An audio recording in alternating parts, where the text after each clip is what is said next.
how they reproduce. Cryptogams like mosses and ferns don't make seeds. Instead, they reproduce using spores. Phanerogams, on the other hand, are plants that make seeds. This includes all the flowering plants.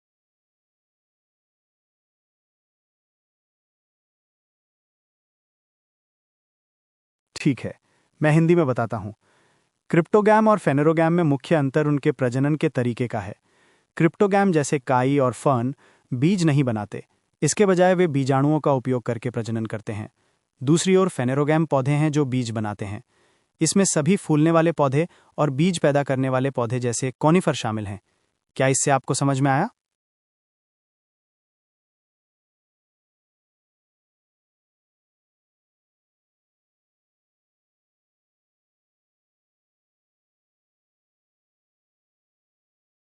हाँ, आप बिल्कुल सही कह रहे हैं। Cryptogam बीजाणुओं का उपयोग करके प्रजनन करते हैं, जबकि फेनेरोगैम फूल या बीज पैदा करते हैं। क्या आपके पास इस विषय से संबंधित कोई और प्रश्न है?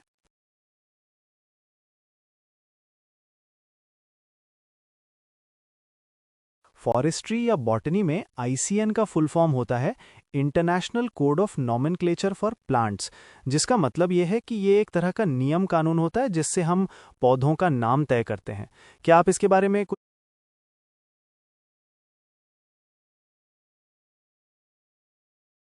जरूर।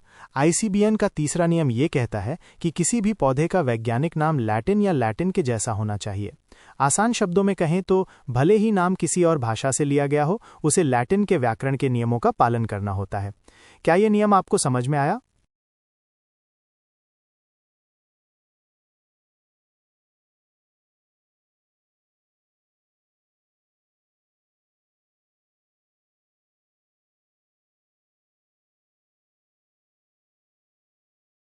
पौधों को क्रिप्टोगैम और फेनेरोगैम में विभाजित करने का सिस्टम ऑसवाल्ड टिप्पो द्वारा प्रस्तावित किया गया था। ये वर्गीकरण जीवों के विकासवादी संबंधों पर आधारित है। क्या आप इस वर्गीकरण के बारे में कुछ और जानना चाहेंगे?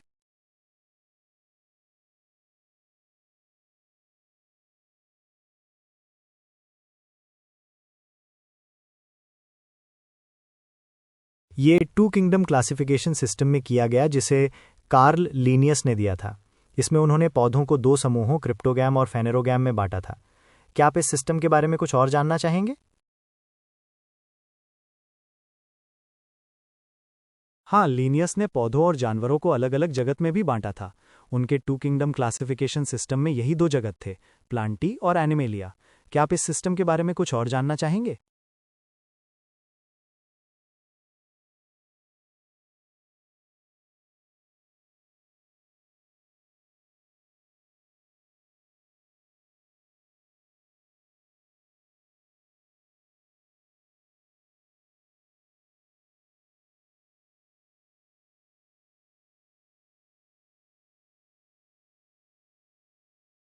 ठीक है, फाइलोजेनेटिक सिस्टम के दो उदाहरण मैं आपको बताता हूं। पहला है एंगलर और प्रांटल का सिस्टम और दूसरा है हचिंसन का सिस्टम। ये सिस्टम पौधों के विकासवादी संबंधों पर आधारित हैं। क्या आप इन सिस्टम्स के बारे में कुछ और जानना चाहेंगे?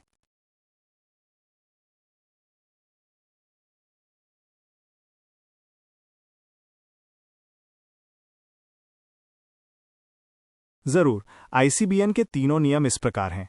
पहला नियम यह कहता है कि पौधों के नाम लैटिन में होने चाहिए या उन्हें लैटिन भाषा के नियमों का पालन करना चाहिए। दूसरा नियम यह सुनिश्चित करता है कि प्रत्येक पौधे का एक विशिष्ट नाम हो ताकि किसी भी तरह का भ्रम न हो।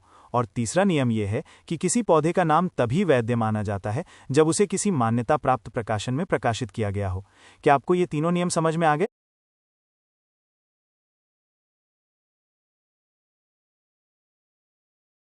हाँ, बिल्कुल। ऑपोजिट फाइलोटैक्सी के कुछ उदाहरण हैं आंक और अमरूद।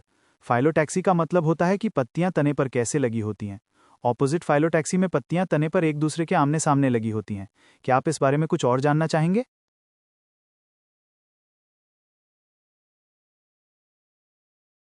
नहीं, नीम ऑपोजिट फाइलोटैक्सी में नहीं आता।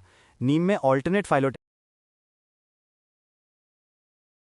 हाँ, अमरूद इसका बहुत अच्छा उदाहरण है। अमरूद के पेड़ पर पत्तियां तने पर एक दूसरे के आमने सामने स्थित होती हैं। क्या आप कुछ और पौधों के बारे में जानना चाहते हैं?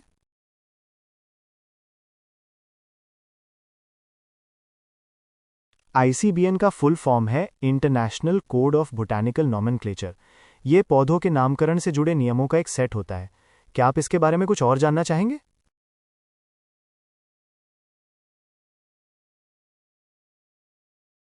ठीक है, अगर आपके पास कोई और सवाल नहीं है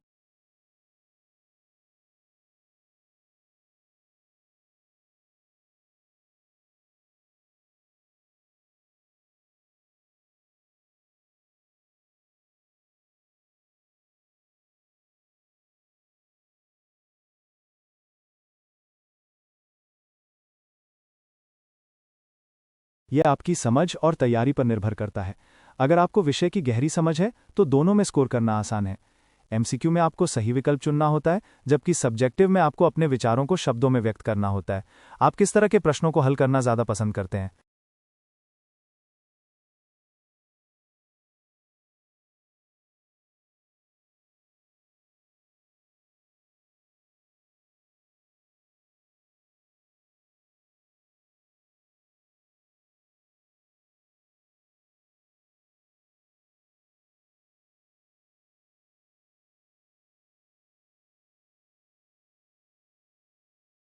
आपकी बात बिल्कुल ठीक है कि MCQ में ऑप्शंस होने की वजह से जवाब ढूंढना आसान हो जाता है, खासकर जब आपको कॉन्सेप्ट्स की अच्छी समझ हो। और आपने ये भी सही कहा कि अगर 4 ऑप्शंस हैं तो हर ऑप्शन के सही होने की प्रोबेबिलिटी 25% होती है। लेकिन कई बार MCQs मुश्किल इसलिए हो जाते हैं क्योंकि उनमें क्लोज ऑप्शंस दिए होते हैं या फिर कॉन्सेप्ट्स को घुमा फिरा कर पूछा जाता है। सब्जेक्टिव में आपको पूरे कॉन्सेप्ट की जानकारी होनी चाहिए ताकि आप अपने शब्दों में उत्तर लिख सकें। वैसे आपकी